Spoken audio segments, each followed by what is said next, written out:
এই চ্যানেলে সম্প্রচারিত সকল খবরই সচেতনতামূলক এবং শিক্ষণীয়, কোনো কিছুই প্রভাবিত নয়। মালদা জেলার কালিয়াচক ৩ নম্বর ব্লকের বৈষ্ণবনগর থানার ভারত বাংলাদেশ সীমান্তের কুম্ভীরা পুলিশ ফাঁড়ি এলাকা থেকে ২০ লক্ষ টাকার জাল নোট উদ্ধার করল পুলিশ।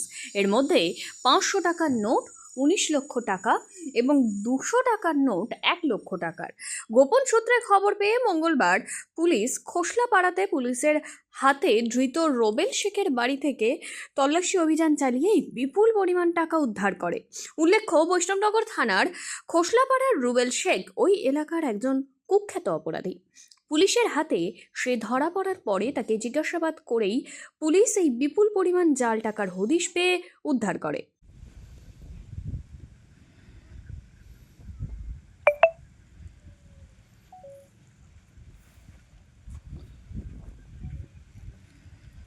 স্যার ভিডিও ক্লোজ করবো না ফোন? না কন্টিনিউ থাকবে ভিডিও।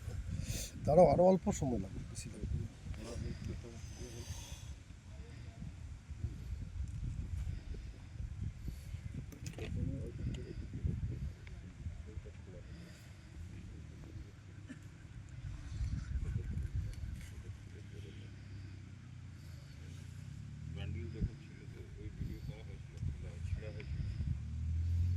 এখানে মানে ব্যাগ থেকে খুলে দেখা হলো, দেখার পরে দেখা গেল